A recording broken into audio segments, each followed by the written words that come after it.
Evangelho de Mateus. Já estamos caminhando para a parte final desse nosso ciclo de estudos dentro do Evangelho de Mateus.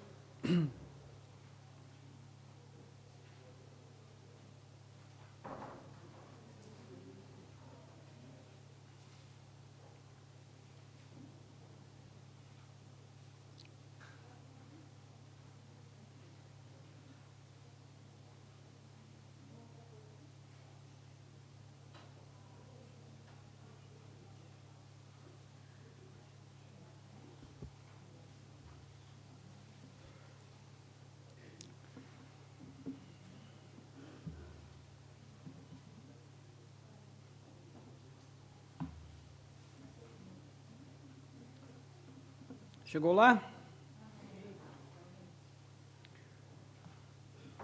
No livro de 1 Samuel, nós vamos encontrar as narrativas sobre o tempo da transição do povo de Israel, de uma confederação de tribos para uma monarquia.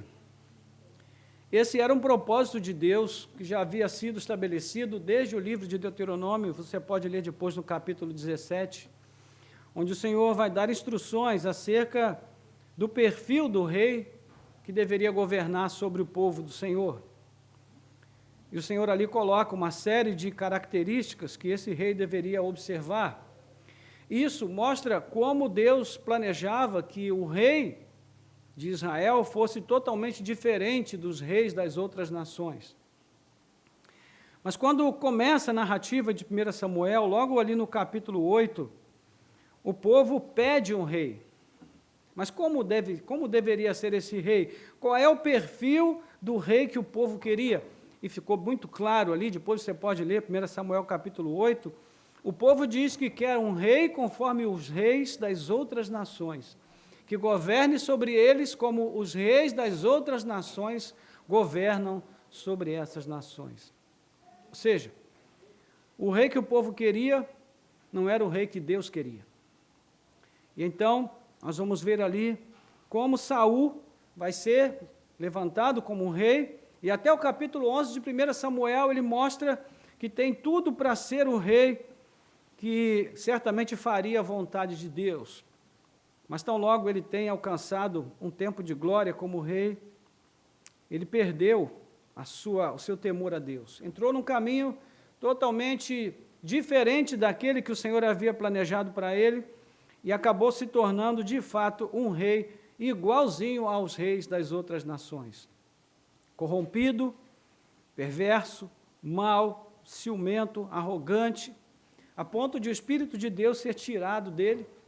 Foi quando Deus, então, levantou Davi, e a Bíblia diz que Davi foi escolhido por Deus, não por causa das suas qualificações, mas por causa do seu coração. Ele tinha um coração temente, um coração capaz de se arrepender dos seus pecados, de se voltar para Deus. E embora tenha sido um homem tão pecador quanto Saul, mas havia uma diferença muito grande entre eles, que de fato mostrava que Davi podia ser aquele rei que Deus havia planejado em muitos sentidos. Mas ele não seria no sentido completo, porque Davi, como um rei ideal do Antigo Testamento, é apenas um símbolo, um tipo, do rei que viria e que foi prometido ali em 2 Samuel 7, para dar seguimento à dinastia de Davi, que jamais teria fim, de acordo com a promessa de Deus. Então, todos sabem que nós estamos falando de Jesus. Só que quando nós chegamos no Novo Testamento, nós vamos ver que, embora Jesus seja o rei que Israel precisava, ele não era o rei que Israel queria. O rei que Israel queria ainda continuava sendo Saul. O mesmo tipo de rei, com todos aqueles compromissos com o sistema, com toda aquela inclinação para a corruptividade, para atender aos anseios do povo, às vaidades do povo, mas não para fazer aquilo que o povo realmente precisava. E esse sim era o rei que Jesus veio para ser. Ele veio para reinar de tal maneira que ele fizesse pelo seu povo aquilo que o seu povo precisava, e não o que o seu povo queria. Então, é basicamente em cima desse desse enredo que vai girar hoje a nossa mensagem desta manhã. Nós estamos aqui chegando no capítulo 21, mas temos uma pequena porção do capítulo 20 que ainda precisa ser considerada dentro desse bloco que nós vamos explorar hoje, ok? Então, nós vamos fazer a leitura do versículo 29 do capítulo 20 até o versículo 17 do capítulo 21. Ok? Vamos começar aí no 29 do capítulo 20 e vamos até o 17 do capítulo 21. Você pode se perguntar muitas vezes, por que a gente quase sempre começa o nosso bloco de reflexão na Bíblia, por que a gente não explora um capítulo inteiro e termina logo aquele capítulo e depois começa outro capítulo conforme a sociedade bíblica nos instrui aqui? A questão é que essas divisões que a sociedade bíblica coloca não estavam no texto original. O texto original, ele precisa ser considerado a partir dos temas, dos assuntos e de determinados elementos de localização que a gente encontra para definir onde começa e onde termina uma determinada porção dentro do texto bíblico. É por isso que a gente acaba trabalhando dessa forma aqui. Ok? Então, nós vamos iniciar do verso 29 do capítulo 20 e vamos até o capítulo 21, verso 17. Chegaram lá? Ok, vamos ler então. Diz assim: saindo eles de Jericó, uma grande multidão seguia Jesus. E eis que 2 cegos, sentados à beira do caminho, tendo ouvido que Jesus passava, começaram a gritar: Senhor, filho de Davi, tem compaixão de nós. Mas a multidão os repreendia para que se calassem. Eles, porém, gritavam cada vez mais: Senhor, filho de Davi, tenha compaixão de nós. Jesus parou, chamou-os e perguntou: o que vocês querem que eu lhes faça? E eles responderam: Senhor, que se abram os nossos olhos. Profundamente compadecido, Jesus tocou nos olhos deles e imediatamente recuperaram a vista e o seguiram. Quando se aproximaram de Jerusalém e chegaram a Betfagé, no Monte das Oliveiras, Jesus enviou 2 discípulos, dizendo-lhes: vão até a aldeia que está diante de vocês, e logo encontrarão presa uma jumenta e com ela um jumentinho. Desprendam e tragam para mim. E se alguém disser alguma coisa, respondam: o Senhor precisa deles, e logo ele deixará que vocês tragam os animais. Ora, isto aconteceu para se cumprir o que foi dito por meio do profeta: digam à filha de Sião: eis que o seu rei vem até você, humilde, montado em jumenta, e num jumentinho, cria de animal de carga. Indo os discípulos, e tendo feito como Jesus lhes havia ordenado, trouxeram a jumenta e o jumentinho. Então puseram em cima deles as suas capas, e sobre elas Jesus montou. E a maior parte da multidão estendeu as suas capas no caminho, e outros cortavam ramos de árvores, espalhando-os pelo caminho. E as multidões, tanto as que iam adiante dele como as que o seguiam, clamavam: Hosana, o filho de Davi, bendito que vem em nome do Senhor, Hosana nas maiores alturas. E quando Jesus entrou em Jerusalém, toda a cidade se alvoroçou e perguntavam: quem é este? E as multidões respondiam: este é o profeta Jesus de Nazaré, da Galileia.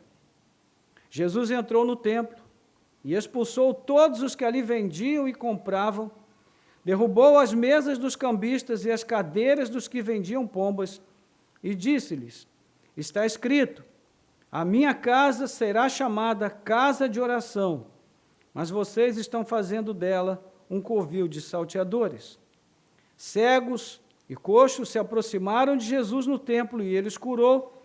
Mas quando os principais sacerdotes e os escribas viram as maravilhas que Jesus fazia e as crianças que gritavam no templo: Hosana ao filho de Davi, ficaram indignados e perguntaram a Jesus: você está ouvindo o que estão dizendo? Jesus respondeu: sim, vocês nunca leram? Da boca de pequeninos e crianças de peito, tiraste o perfeito louvor. E deixando-os, saiu da cidade e foi para Betânia, onde passou a noite. Oremos. Nosso Deus e Pai, graças te damos pelo privilégio santo e bendito de podermos ter mais uma vez a Tua palavra aberta diante de nós. Agora, Senhor, pedimos que o Senhor fale aos nossos corações, que o Senhor nos use para falar e ouvir segundo o Teu Espírito, e na Tua presença nós sejamos fortalecidos, edificados, encorajados, animados e também exortados pela Tua palavra. Nós te pedimos e te agradecemos em nome de Jesus. Amém. Glória a Deus. Essa é uma daquelas porções da Bíblia em que os críticos se apegam para poder apontar e dizer, olha aí a contradição. E por quê?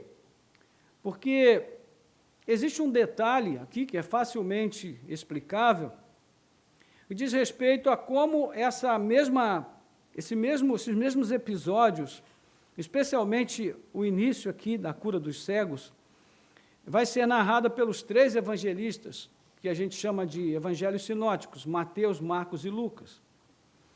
Para Mateus e Marcos, Jesus teve esse encontro com os 2 cegos, saindo de Jericó, enquanto para Lucas, parece que, na perspectiva de Lucas, Jesus teve um encontro com o cego, se aproximando de Jericó. E aí os críticos olham e dizem, está vendo, olha aí a contradição, é por isso que a Bíblia não é digna de confiança. Mas, irmãos, isso daqui é muito simples de explicar. Na verdade, haviam 2 cidades com o nome de Jericó. A maior e mais importante ficava a 24 quilômetros de Jerusalém, a cidade mais velha do mundo, com quase 10 mil anos de existência. E a segunda, Jericó, ficava ali a uns 2 quilômetros adiante da cidade antiga, que é chamada de Nova Jericó, havia sido construída por Herodes, o Grande, que ergueu ali também um palácio muito bonito. Inclusive, dizem que era o lugar onde Cleópatra ia passar o seu tempo de verão, era o palácio de verão, não sei ao certo se isso se confirma ou não. Pois bem, Jesus estava a caminho entre essas 2 cidades. Mateus e Marcos enfatizaram a saída de uma delas, enquanto Lucas vai enfatizar a chegada a outra cidade. Então, não existe, na verdade, nenhum tipo de contradição aqui, apenas uma pequena divergência de observação de determinados detalhes. Quanto ao fato de Mateus destacar 2 cegos e Marcos e Lucas apenas um, o que provavelmente aconteceu é que Marcos e Lucas se concentraram em apenas um cego, diferentemente de Mateus. Não devemos esquecer que Jesus estava cercado por uma numerosa multidão. Então seria muito fácil não perceber o que estava acontecendo ali no meio, com tantas pessoas que Jesus curava ao mesmo tempo.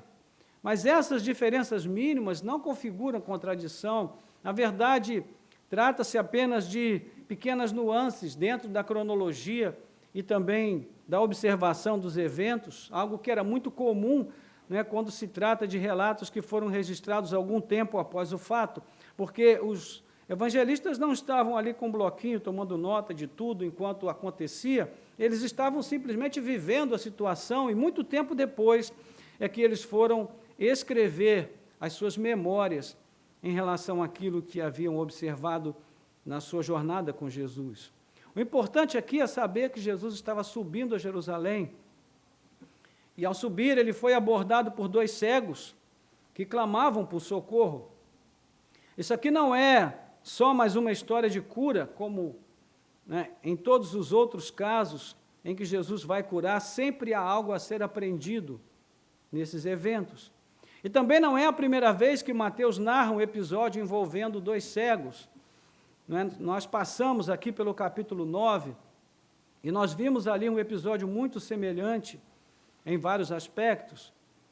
Assim como os 2 cegos do nosso texto, aqueles 2 cegos lá do capítulo 9 também estavam ali mendicância, que era a única opção que um cego tinha naqueles dias. Ele tinha que mendigar para poder sobreviver. Eles também ouviram falar de Jesus e aproveitaram a chance de clamar por ajuda, né, quando souberam que Jesus estava passando por perto.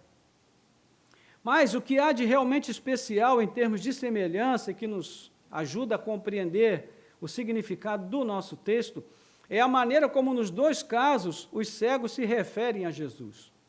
Como eles chamam Jesus? Está aí no texto. Filho de Davi. Se nós voltarmos ao texto em questão, capítulo 9, nós podemos conferir isso. Né? Vamos olhar no capítulo 9. Deixa marcado aí o capítulo 20, 21. Vamos voltar um pouquinho ao capítulo 9.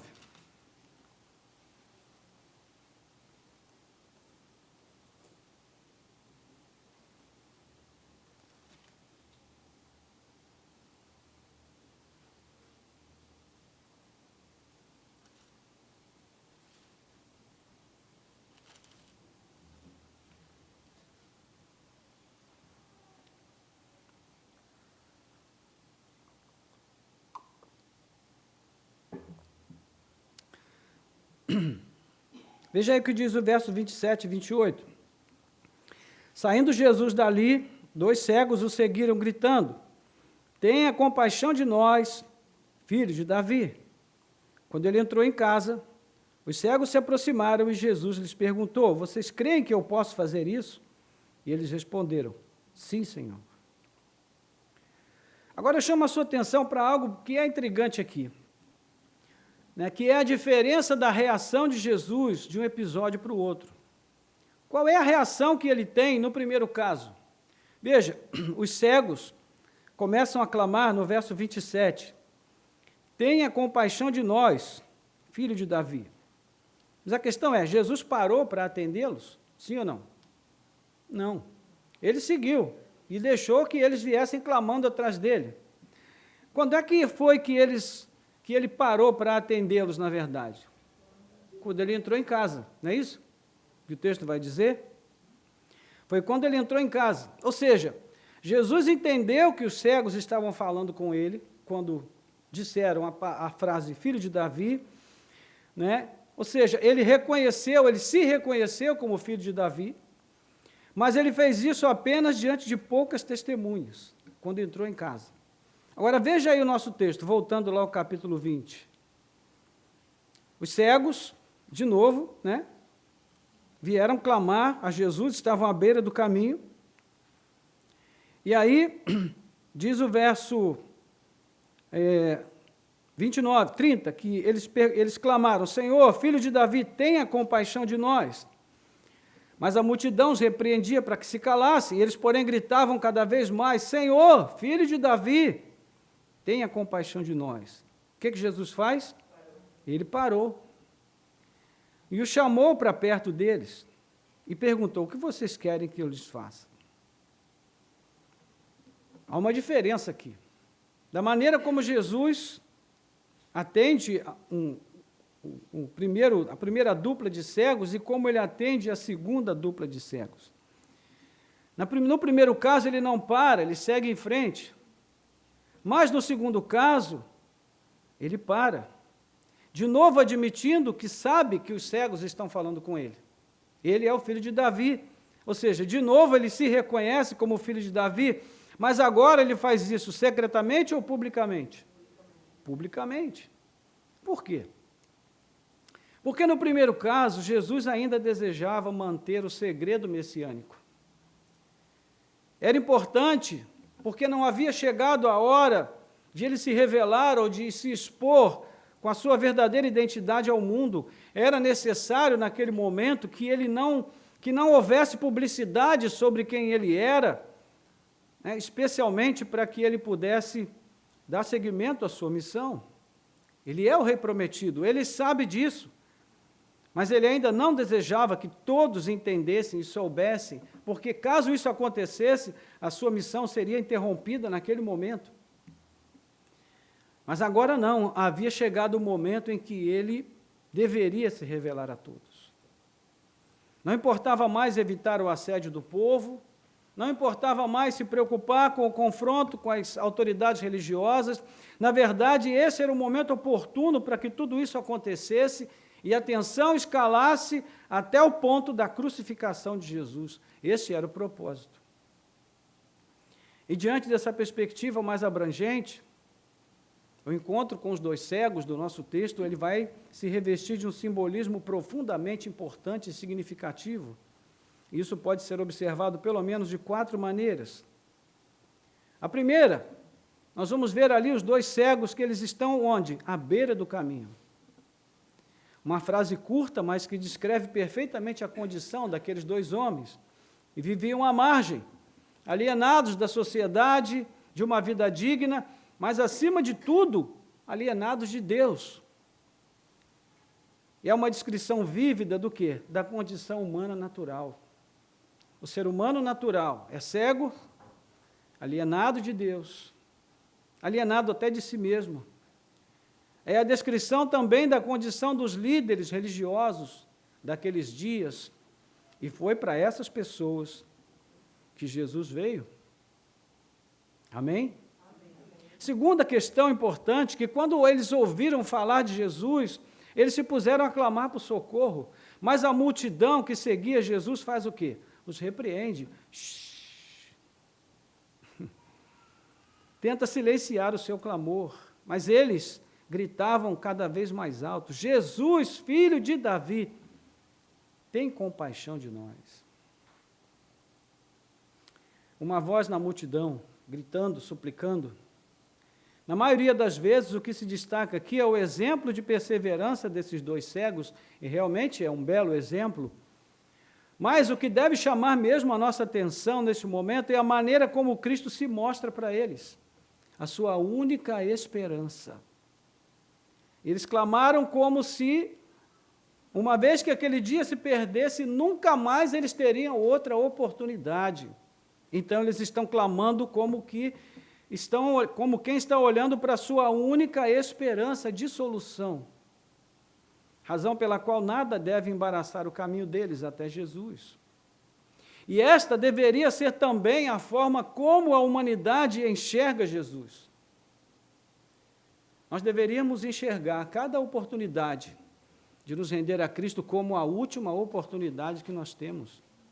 Nós deveríamos ver cada oportunidade de prestar culto ao Senhor como a última oportunidade que nós temos. Isso faria com que nós tivéssemos a mesma atitude desprendida, devotada, entregue, comprometida desses cegos, mas nós sempre achamos que vamos ter o amanhã. Então nós deixamos para lá. Quem sabe amanhã a gente possa entregar a Cristo o que não entregamos hoje. Isso, irmãos, também é fruto da cegueira da humanidade. E é irônico que os cegos possam ver em Jesus o que a maioria não vê, né? Não é interessante isso? E como Jesus responde, irmãos? Aí vem o terceiro ponto. Ele vai estimular a confissão pública de fé, e essa é a razão da pergunta: o que vocês querem que eu lhes faça? Ora, se eles são dois cegos, estão à beira do caminho, mendigando, eles vêm a Cristo, o que é que eles querem, pelo amor de Deus? Então, por que é que Jesus pergunta? Porque ele quer estimular a confissão pública. Ele quer que eles digam claramente o que eles querem. Ele quer que eles digam claramente que Jesus pode fazer aquilo que eles precisam que ele faça. Então, eles respondem: Senhor, que se abram os nossos olhos. Eles fizeram aquilo que podemos chamar, por analogia, de boa confissão. Para eles, Jesus é o filho de Davi, aquele que deveria trazer cura para o seu povo. Não apenas cura física, mas cura espiritual acima de tudo. Isso mostra que Deus havia concedido àqueles dois cegos, assim como os outros dois do capítulo 9, uma perspectiva cristológica muito profunda. Talvez eles não tivessem nem noção do que eles estavam dizendo, mas na prática, eles estavam confessando a Jesus como o verdadeiro Messias de Israel. Então, como já foi visto no capítulo 10, quando passamos por lá, aquele que quiser se associar a Jesus não pode fazer isso secretamente. mas deve assumi-lo diante dos homens.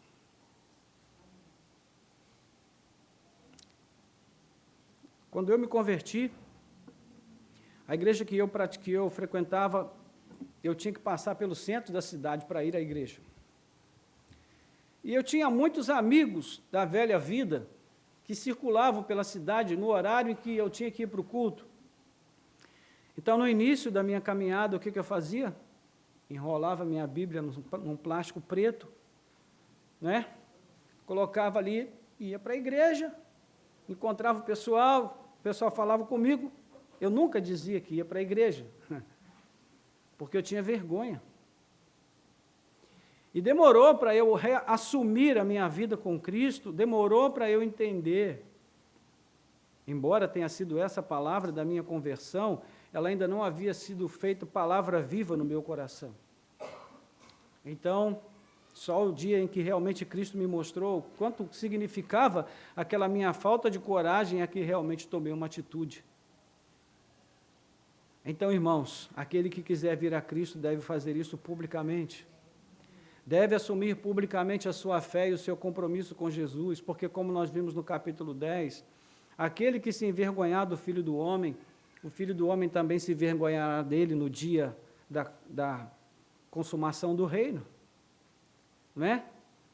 A nossa atitude deve ser uma atitude de súplica humilde, dizendo, Senhor, que se abram os nossos olhos, que o Senhor tire a nossa cegueira, para que nós possamos enxergar além daquilo que os olhos físicos podem ver.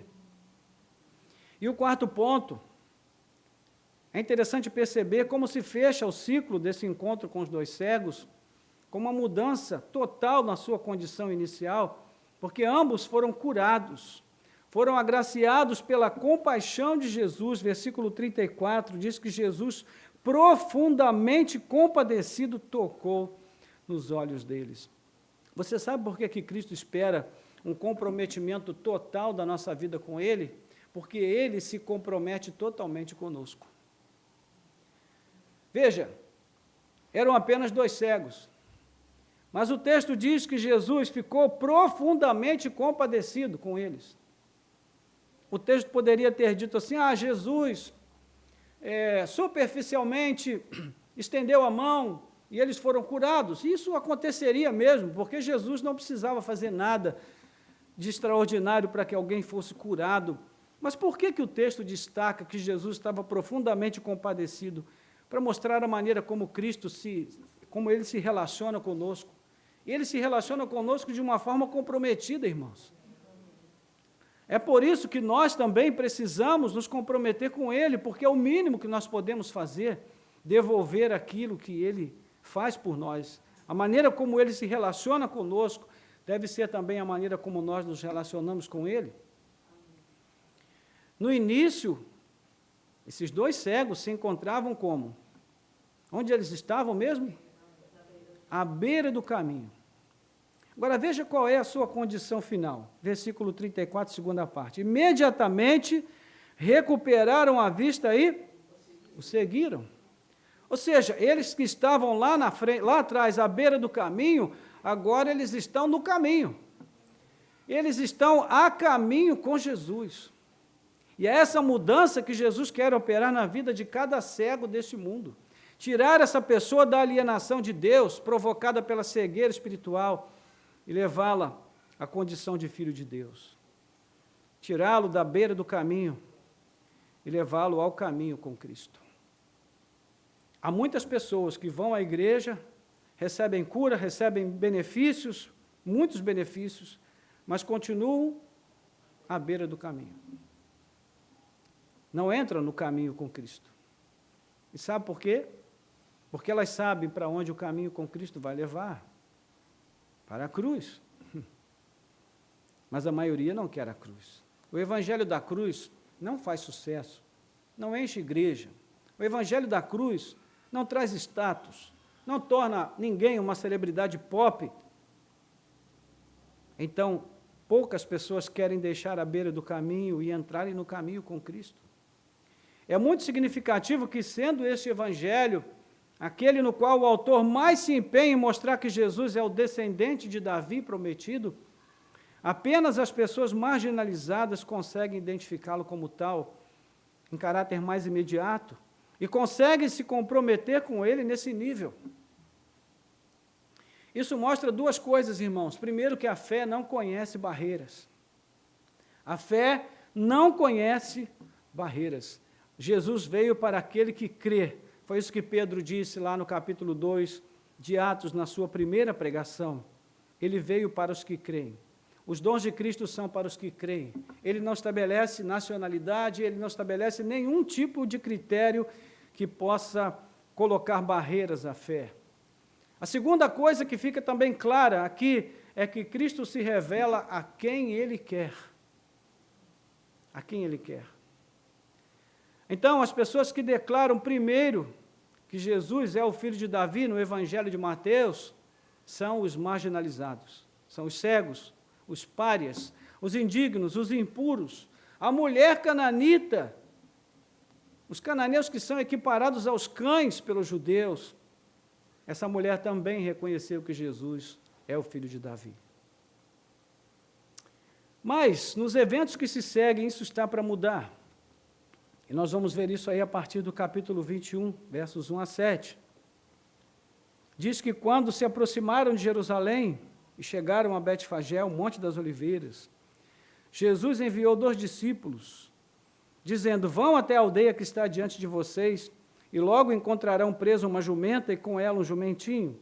Desprendam e tragam para mim. Se alguém disser alguma coisa, respondam: o Senhor precisa deles, e logo lhe deixará que vocês tragam os animais. Jesus está iniciando aqui, irmãos, a sua última semana de vida terrena. Nós estamos aqui na semana que agora nós chamamos de Semana Santa. Com isso, à medida que se aproxima o tempo da sua paixão, simultaneamente ele vai se revelando com a sua identidade de Messias. Ao mesmo tempo, ele se mostra como filho de Davi e como Senhor de Davi. Nós vamos ver depois no capítulo 22, 41 a 46. Ou seja, ele deixa claro que o título filho de Davi não deve ser entendido no sentido literal, mas sim espiritual, pois ele é maior que Davi. Quanto a isso, nós vamos ver em vários momentos, nas narrativas dos evangelhos, como Jesus quer deixar isso bem claro. E ele chega aí às cidades de Betfagé e Betânia, que ficavam próximas do Monte das Oliveiras. Era o caminho pelo qual quem vinha da cidade de Jericó deveria percorrer para chegar a Jerusalém. Então, essa chegada de Jesus com seus discípulos ocorreu na sexta-feira anterior à sexta-feira da paixão, conforme nós vamos ver em João capítulo 12, versículo 1. E foi também em Betânia que Jesus escolheu para se hospedar, talvez na casa de Marta, Maria e Lázaro, onde no sábado ele também foi ungido, segundo ele mesmo, ungido para o seu sepultamento. João capítulo 12, versículo 2 e Marcos 14, 3 a 9. Bem, essa situação, quando Jesus chega nessa região, é muito interessante, porque aqui nesse momento, a partir do verso 2, parece que acontece algo que está fora do contexto, que não tem nada a ver, porque Jesus manda que eles vão a uma determinada casa próxima ali, e lá eles vão encontrar uma jumenta com seu filhote, o jumentinho, e diz para eles irem até esse lugar e desprenderem os animais e levarem até Jesus. E ainda diz, olha, se alguém perguntar alguma coisa, ou seja, se o dono perguntar, por que vocês estão levando a minha propriedade? Vocês digam, o Senhor precisa deles, e logo ele deixará que vocês tragam os animais. É interessante. Como já dissemos, Jesus agora quer mesmo chamar a atenção. Ele não quer mais guardar segredos. E esse propósito fica bem claro, até pela ocasião que ele escolheu para fazer a sua entrada em Jerusalém. Aquela era a época da Páscoa judaica. Jerusalém recebia milhares, se não milhões de pessoas que vinham de todas as partes do mundo daquela época para adorar em Jerusalém para as festividades, não é? E por todo lado havia muita gente pelas ruas. E para a gente conseguir entender a profundidade e a abrangência do que está acontecendo aqui, nós devemos olhar rapidamente para o passado. Porque o Senhor, Ele vai mostrar aqui algo extraordinário para nós através da narrativa de Mateus, mas a gente precisa olhar um pouquinho para trás para ver o que vai acontecer aqui e entender. De que maneira Deus operava lá no passado, irmãos, para estabelecer os seus propósitos na vida do povo escolhido e também para as outras nações? Através de 3 ofícios. E quais eram esses ofícios? Sacerdotal, profético e real. Sacerdote, profeta ou rei, ou profeta, sacerdote e rei. E esses 3 ofícios eram investidos por meio da unção de pessoas escolhidas. Os profetas eram aqueles que revelavam a vontade de Deus ao transmitirem a sua palavra. Os sacerdotes ministravam diante de Deus, fazendo a mediação entre Deus e os homens. E os reis eram escolhidos para governarem de forma justa, conforme o conselho de Deus. Existe algum rei lá no passado que, pelo menos assim, de uma forma simbólica, tenha exercido essas 3 funções de alguma maneira? O que vocês acham? Sim ou não? Davi? Será? Davi?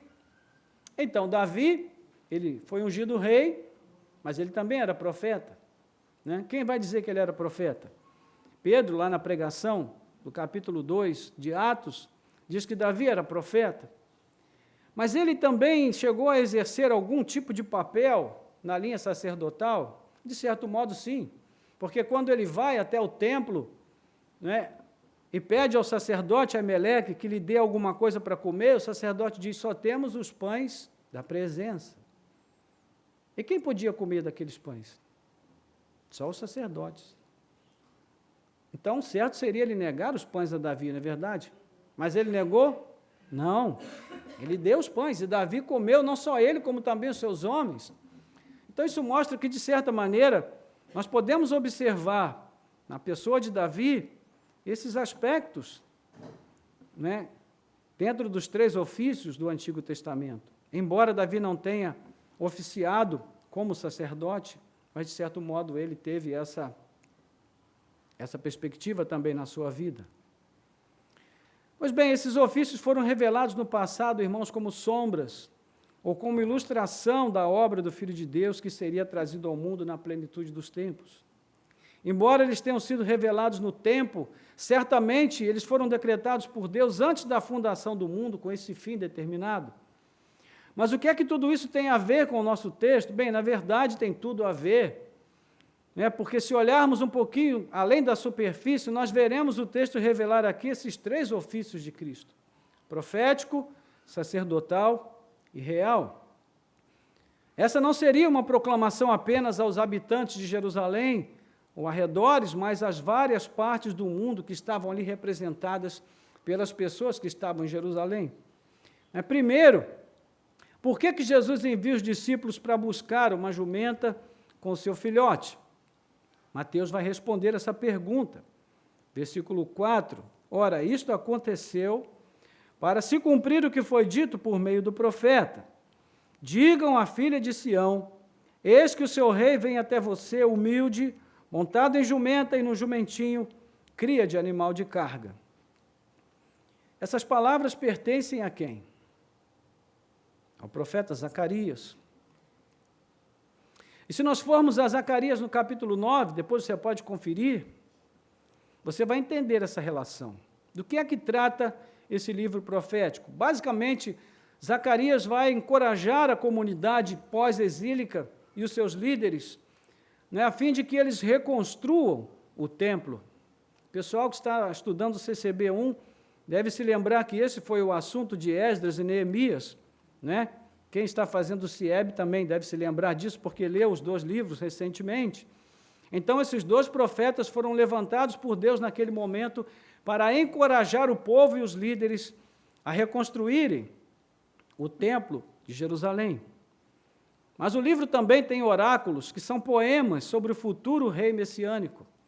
Então, eles dizem que Israel voltará a ter um rei que vai governar em Jerusalém em triunfo, mas será necessário que este rei seja morto em favor dos pecados do seu povo. E Deus vai punir os inimigos de Israel, e no fim, todas as nações virão a Nova Jerusalém, conhecerão o Senhor e adorarão o seu rei que tornou a viver. Depois você pode conferir Zacarias capítulos 9 a 14. É fascinante essa narrativa de Zacarias, o livro de Zacarias.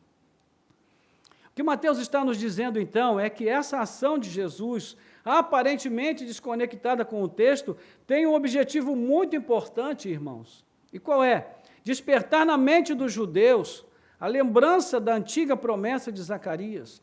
Então, mais uma vez, Mateus segue o seu método narrativo baseado em promessa e cumprimento. Então, dois ofícios de Jesus são declarados aqui num só tempo, profeta e rei. Mas não qualquer profeta ou qualquer rei. Na verdade, esses dois ofícios sempre estiveram muito evidentes nas ações e palavras de Jesus, de tal maneira que as pessoas ficavam confusas sobre isso. Afinal, ele é profeta. Se é profeta, qual profeta? Aquele prometido por Moisés, Deuteronômio 18, 15, 16, e Atos capítulo 3, 22, nas palavras de Pedro. Ele é rei? Qual rei? Aquele prometido a Davi, 2 Samuel capítulo 7. Veja como João descreve esse dilema. Vamos ali a João capítulo 7, 37 a 44. João capítulo 7, 37 a 44.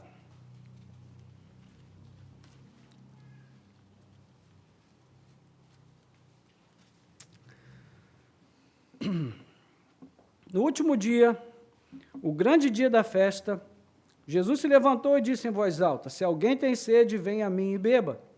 Quem crer em mim, como diz a Escritura, do seu interior fluirão rios de água viva. O que você ia pensar se você ouvisse alguém falando assim?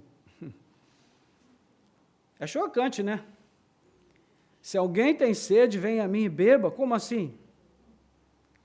Né? Quem crer em mim, como diz a Escritura, do seu interior fluirão rios de água viva.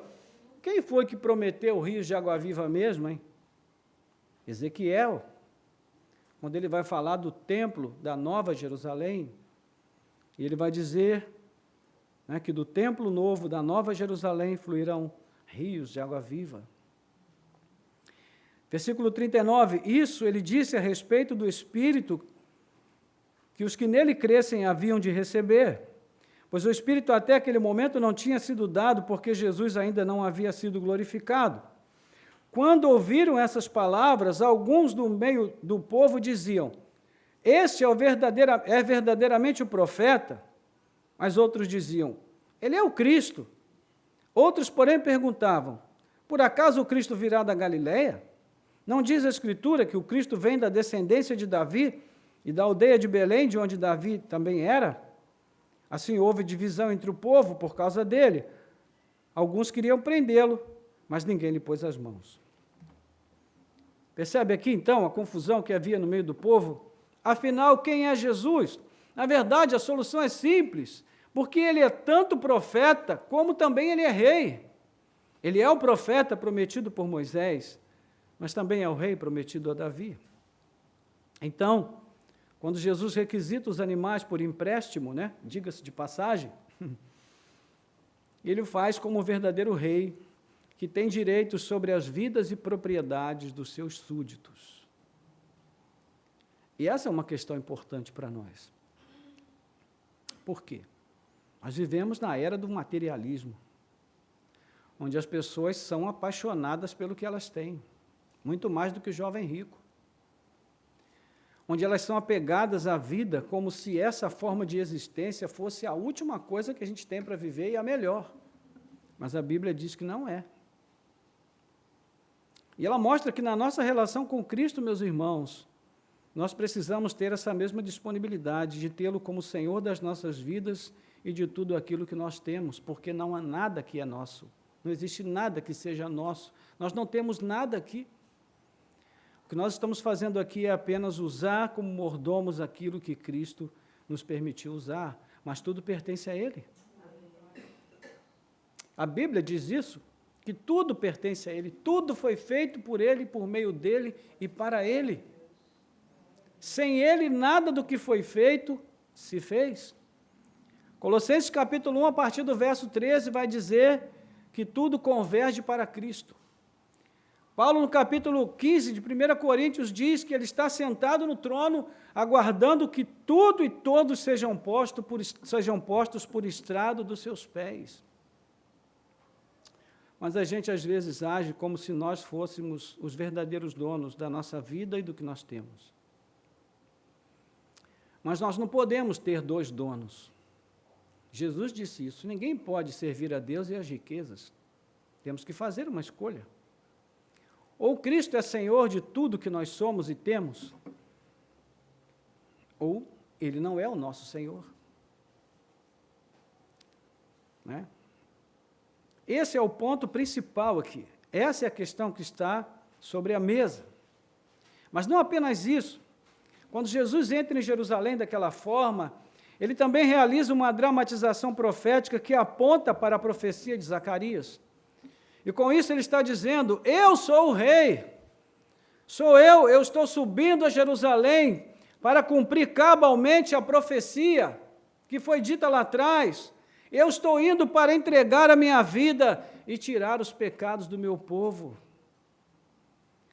mas também para retomar a minha vida e preparar para o meu povo uma nova Jerusalém, onde reina a verdade, a paz e a justiça.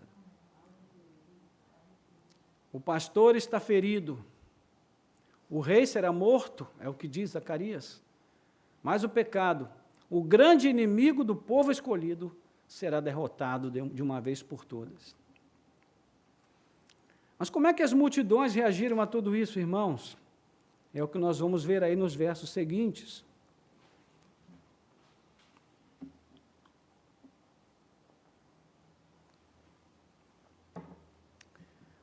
Que vemos aqui algo semelhante a uma cerimônia de entronização, quando o novo rei entra na cidade e é seguido por um grande cortejo até o seu trono. Nós podemos ver algo semelhante na entronização de Salomão, 1 Reis, capítulo 1, versículos 32 a 48, depois você pode conferir. O que acontece ali? Adonias, filho de Davi, tentava usurpar o trono de seu pai, que já estava muito velho, doente. Então Davi deu ordens para que Salomão fosse feito rei. Ele entendia que a pessoa que estava correspondida ali na promessa que Deus havia feito a ele era Salomão. E como parte de suas ordens, ele determinou que Salomão montasse em sua mula ou na sua jumenta. E foi assim que aconteceu. Depois que Salomão foi ungido em Giom, ele segue o cortejo para a cidade de Jerusalém, a fim de se assentar no trono. A multidão que o acompanha faz uma grande celebração com instrumentos e canções, rendendo honras ao novo rei. Benaia, um dos comandantes de Davi, disse a esse respeito que o Senhor faça com que o trono de Salomão seja maior que o trono de Davi. E ao saber de tudo isso, Davi suspirou e louvou a Deus, dizendo, bendito seja o Senhor Deus de Israel, que deu hoje quem se assente no meu trono e permitiu que eu visse com os meus próprios olhos. Mas, meus irmãos, aquele não seria ainda o rei maior do que Davi. Tampouco seria o rei prometido a Davi pelo Senhor. A história testifica desse fato. Em certo sentido, Salomão sequer chegou a se comparar a Davi. Veja então o que Mateus nos conta sobre a entrada de Jesus em Jerusalém, versículos 8 a 11. Diz aí o texto, e a maior parte da multidão estendeu as suas capas no caminho, e outros cortavam ramos de árvores, espalhando-os pelo caminho. E as multidões, tanto os que iam diante dele como as que o seguiam, clamavam, Hosana ao filho de Davi, bendito que vem em nome do Senhor, hosana nas maiores alturas. E quando Jesus entrou em Jerusalém, toda a cidade se alvoroçou e perguntavam, quem é este? E as multidões respondiam, este é o profeta Jesus de Nazaré, da Galileia. Vamos ver então os fatos aqui em perspectiva. Primeiro, Jesus está vindo como rei profetizado por Zacarias. Segundo, duas multidões se encontram aqui, versículos 8 e 9. A multidão que vinha seguindo Jesus e a outra multidão que já estava aglomerada na entrada, chegando a Jerusalém. É como se tivessem combinado, né, as multidões juntas começam a ornamentar o caminho por onde Jesus ia passar com suas capas e também com ramos de palmeiras, conforme João vai nos dizer na sua narrativa, no capítulo 12. Um típico ato de reverência digna de um rei. As multidões também entoam parte do Salmo 118, quando começam a cantar hosanas, né, ao filho de Davi, bendito que vem em nome do Senhor, hosana nas maiores alturas. Esse texto é muito rico, irmãos, muito rico. Né? Eles recebiam Jesus em Jerusalém como se ele fosse o personagem do Salmo 118, o próprio Deus. As mesmas palavras do referido salmo ganham aqui um sentido de clamor por socorro. A palavra hosana tem este significado, salva-nos agora. Depois você pode conferir lá no Salmo 118. Terceiro, o título Filho de Davi se torna agora um coro repetido pela multidão. As multidões reconhecem e proclamam aos quatro ventos, de forma consciente ou não, que Jesus é o Rei prometido. E quarto, quando Jesus entra em Jerusalém, a cidade vira um alvoroço. Imagina isso. Uma multidão já vinha seguindo Jesus. Outra multidão estava entrando na cidade. Essas duas multidões se juntaram e chegaram à cidade de Jerusalém, onde também já havia muita gente. Imagina o alvoroço que deve ter acontecido, e Mateus escolhe uma palavra muito apropriada. E ninguém conseguia entender o que estava acontecendo. Então todos se perguntavam, quem é este? E o que é que as multidões respondem? Ele é o profeta, Jesus de Nazaré, da Galileia, versículo 11. Então veja que aquilo que foi dramatizado por Jesus em seus atos inicialmente, lá no texto, quando ele ordena que os seus discípulos vão à casa para requisitar os animais, está agora sendo testemunhado pelas multidões. Agora não é apenas os cegos, são os cegos e não são apenas os cegos e nem apenas a mulher cananeia, mas a multidão está dizendo que Jesus é o filho de Davi. Jesus é o rei, ele é o profeta, ele não é um profeta. Bem, mas nós afirmamos que o texto revela os três ofícios de Jesus, então ainda falta um, não é verdade? Onde está o ofício sacerdotal? A gente pode ver isso logo aí no bloco final, 12 a 17. Nós vamos ler.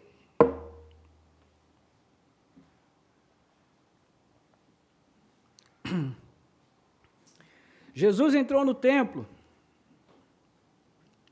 Antes da gente seguir na leitura, vamos pensar o seguinte. Depois dessa entrada que Jesus teve aqui, esse acolhimento do povo. Gente, isso aqui é tudo que um governante desse mundo sonha. Está nos braços do povo, né? Se fosse, no seu caso, se você fosse Jesus e você fosse entrar no templo, o que você ia fazer no templo? Você ia dar continuidade a todo aquele processo, né?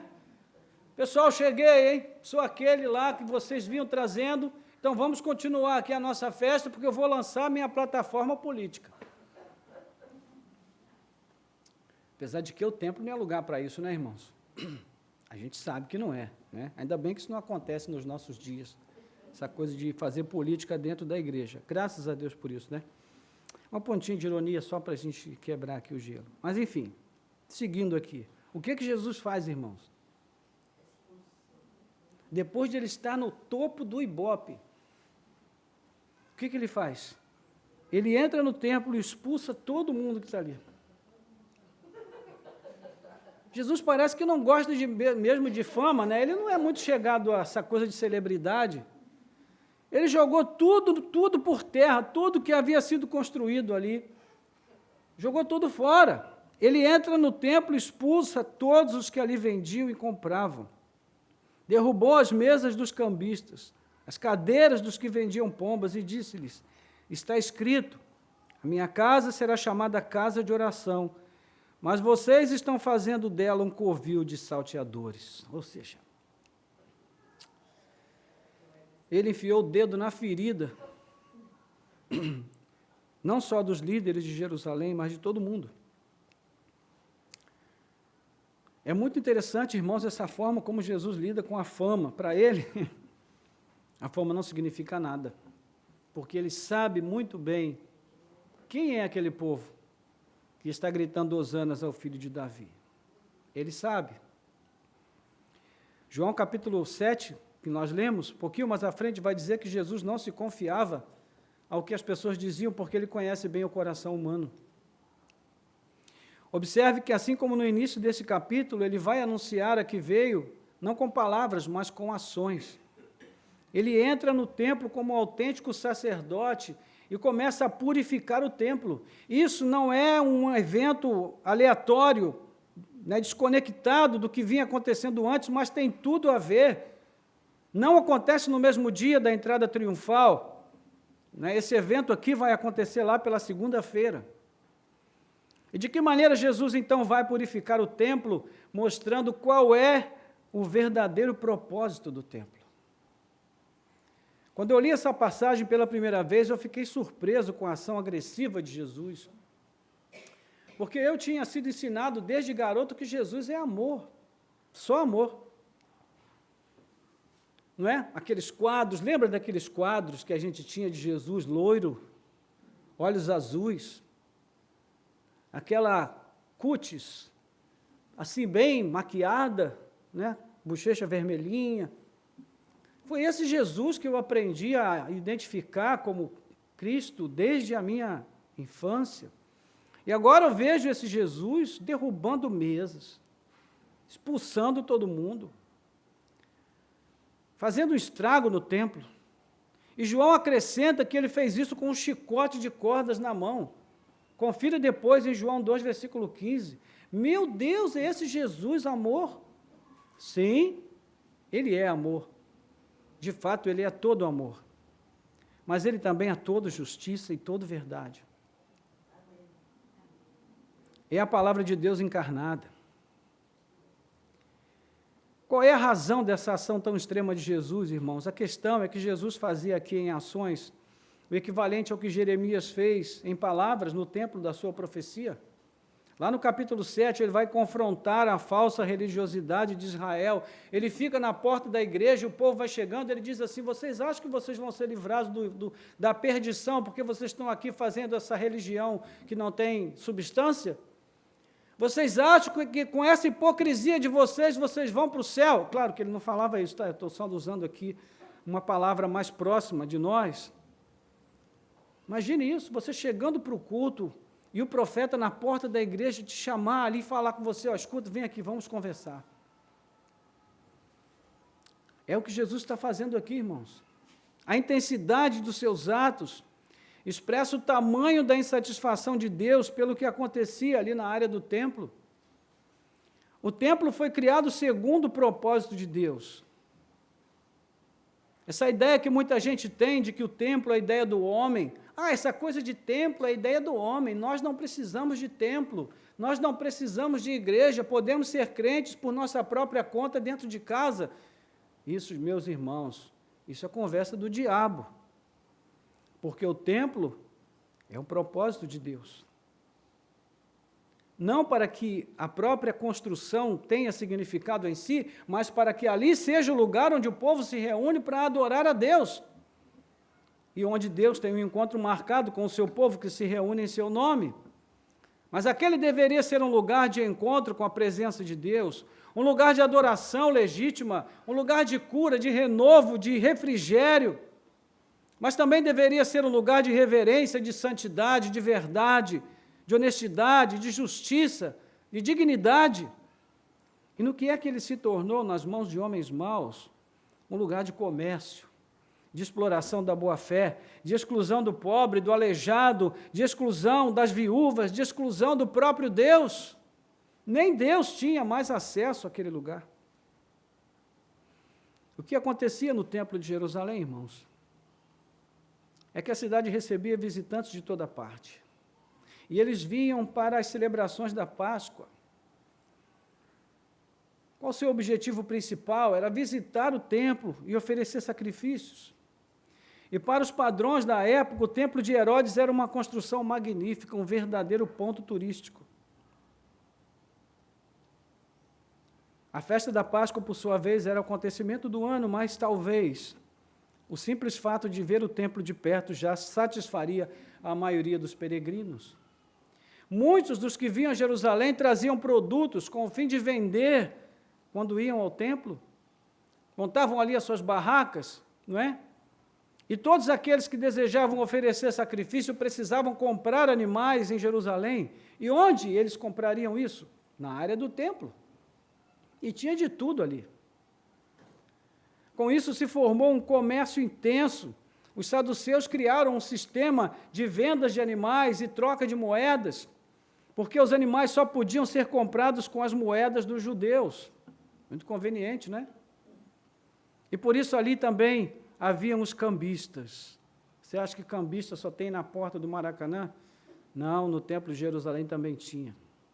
E eles trocavam as moedas estrangeiras pelas moedas judaicas. Claro que cobravam uma pequena taxa, mas normal. E é isso que Jesus está denunciando agora, irmãos. Ele está agindo como um autêntico sacerdote, que tem o objetivo principal de demonstrar qual é o zelo necessário no trato com o lugar onde Deus habita, ou pelo menos deveria habitar. Então, ele é o sacerdote fiel, prometido por Deus ainda nos dias de Eli, 1 Samuel 2,35, confirmado em suas palavras e obras, como testemunha também o autor aos Hebreus, no capítulo 7, do 17 ao 28. Mas o protesto de Jesus não se restringe às ações, ele explica por que está fazendo aquilo ali, citando justamente os dois profetas mais importantes, talvez, do Antigo Testamento, Isaías e Jeremias. E é por isso que ele diz: a minha casa será chamada casa de oração, mas vocês estão fazendo dela um covil de salteadores. Não é? Simultaneamente não, sucessivamente, Isaías e Jeremias. Por que essas citações estão aqui? Porque Jesus quer mostrar que ele está agindo baseado na palavra de Deus. E quando ele cita esses dois profetas, ele faz isso de propósito, porque ele está querendo dizer que, assim como Isaías e Jeremias denunciaram a falsa religião em sua geração, no passado, Jesus está denunciando também e condenando a falsa religião dessa geração a qual ele está falando. E como é que termina esse nosso bloco narrativo? Termina da mesma forma que começou.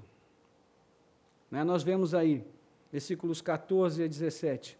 Cegos e coxos se aproximaram de Jesus no templo e ele os curou. Mas quando os principais sacerdotes e escribas viram as maravilhas que Jesus fazia, e as crianças que gritavam no templo, Hosana, o filho de Davi, ficaram indignados e perguntaram a Jesus: você está ouvindo o que estão dizendo? Jesus respondeu: sim, vocês nunca leram?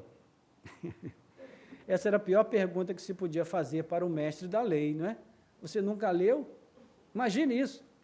É como você chegar lá para um digníssimo e eminentíssimo membro, né, da nossa corte e dizer: você não leu os autos?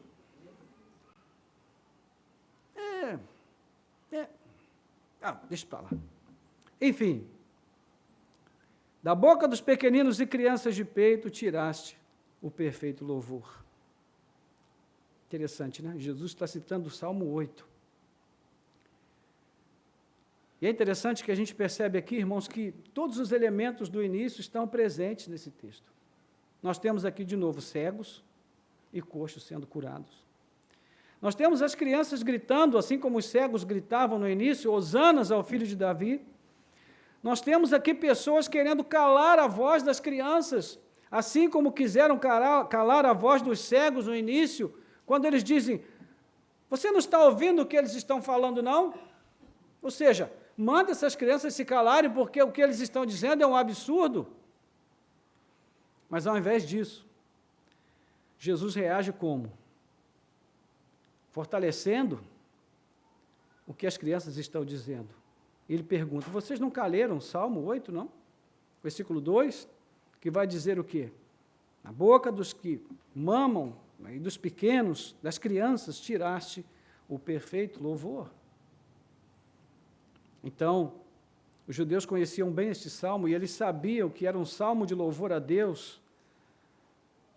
E quando Jesus menciona o Salmo 8 nesse contexto, o que ele está fazendo, irmãos? Ele está se igualando a Deus, ou seja, ele está se confirmando como pessoa divina. Por isso nós dissemos que daqui para frente não tem mais volta.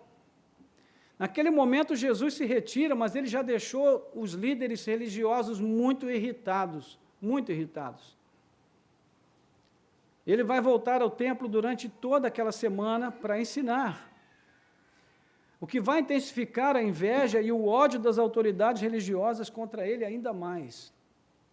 Então, tudo isso levará ao desfecho trágico da sexta-feira.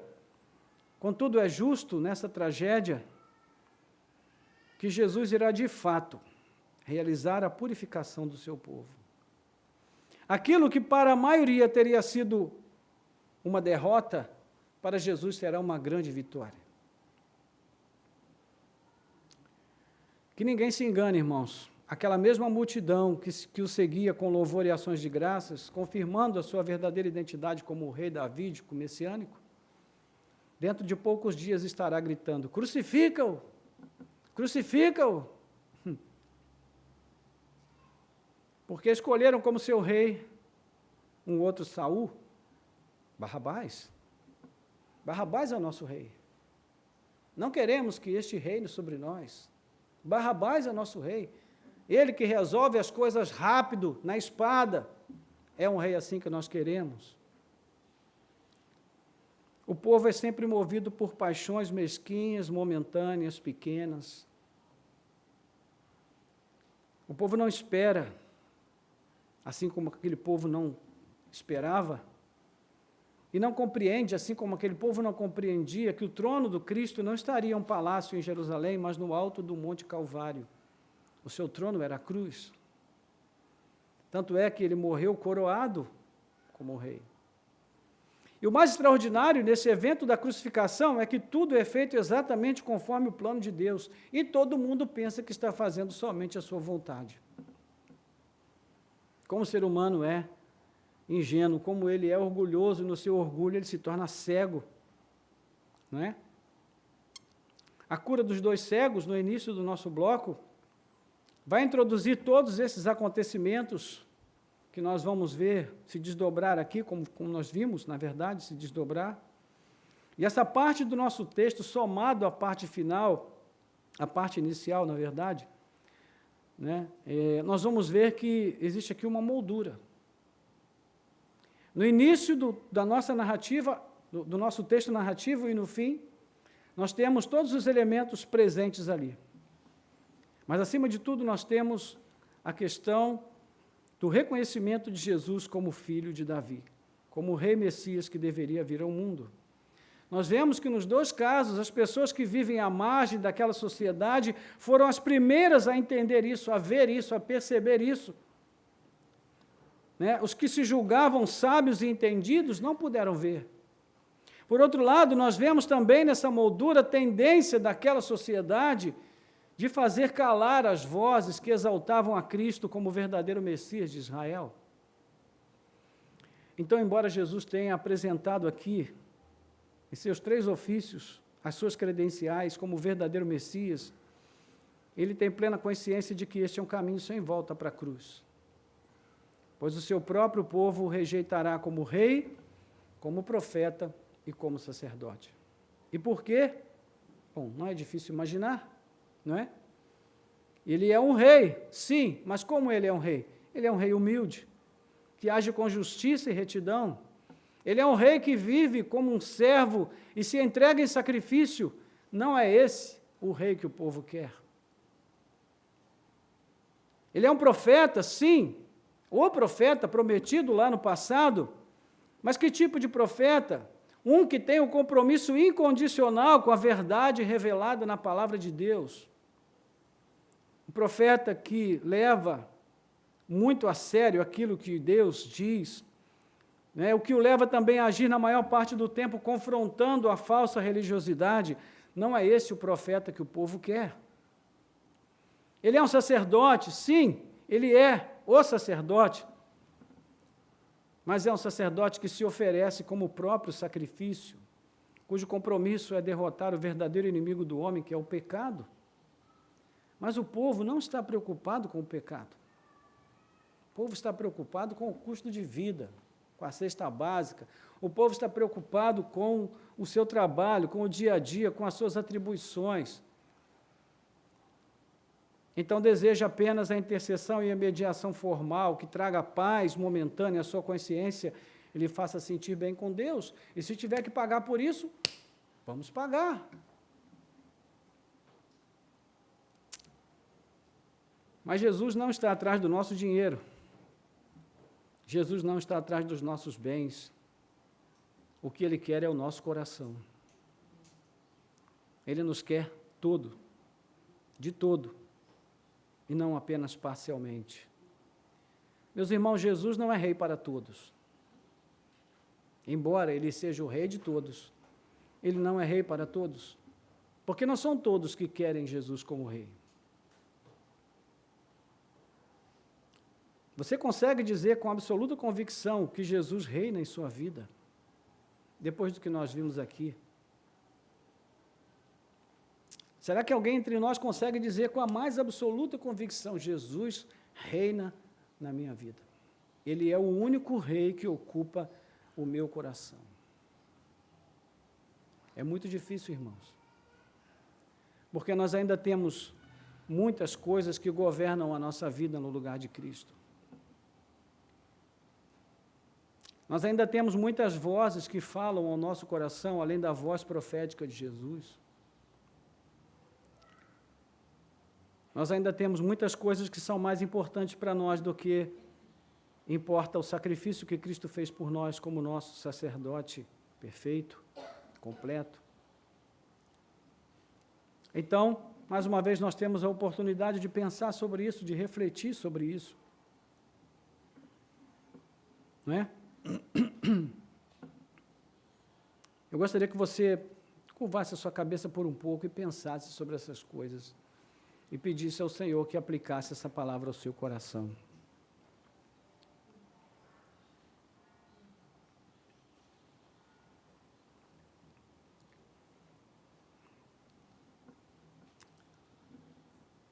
Glória a Deus.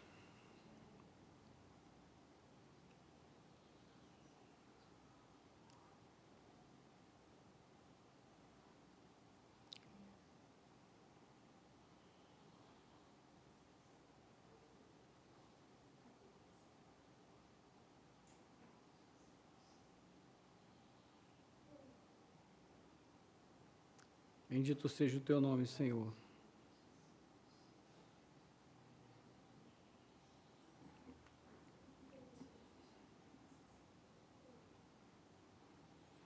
Glória a Deus.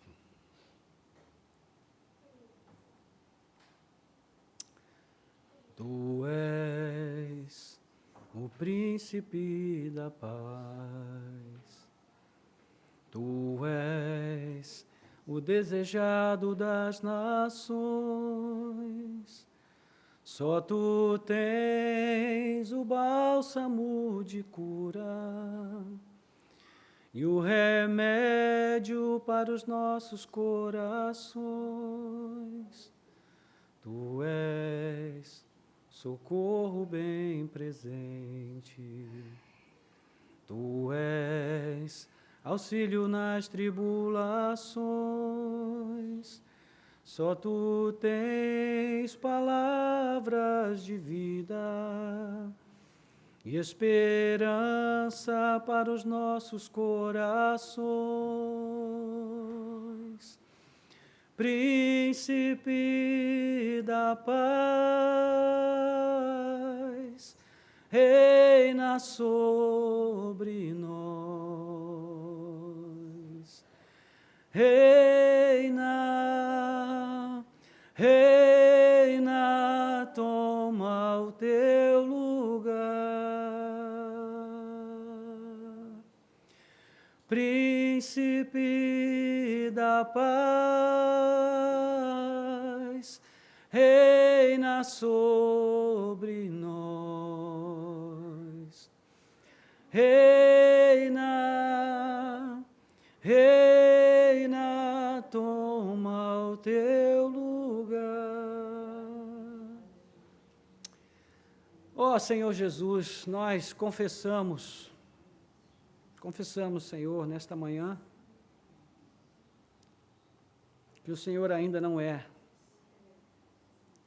o Rei que deveria ser em nossos corações.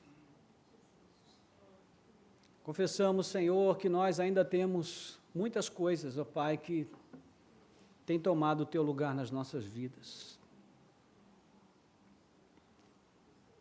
Que o Teu Filho não é ainda o Rei que deveria ser no íntimo de cada um de nós, porque nós compartilhamos o governo da nossa vida com muitas outras coisas.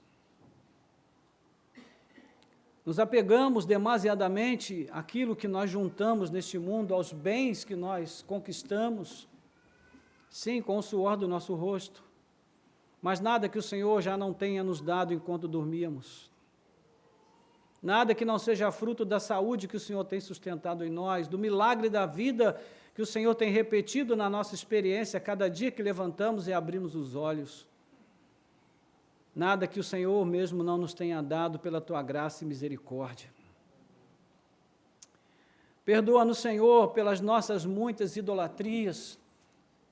Perdoa-nos, Senhor, pelos nossos muitos modos diferentes de criar ídolos e reis nos nossos corações, que tomam um lugar que é somente Teu, Senhor, que só pertence a Ti. Então, nesta manhã, nós Te pedimos que o Senhor venha reinar em nossas vidas, mas que para isso o Senhor traga a palavra de libertação aos nossos corações, e que o Senhor também entre, Senhor, no mais íntimo de cada um de nós e expulse dali, ó Deus, tudo aquilo, Senhor, que está nos impedindo de praticar, ó Deus, uma verdadeira espiritualidade centrada na cruz, no Teu governo soberano sobre as nossas vidas, na esperança de vida eterna, e na certeza de que nós estamos aqui passando apenas um tempo muito breve, Senhor, que logo vai passar. E quando passar, o que realmente terá importado para nós será saber se o Senhor foi o Rei soberano em nossas vidas ou não.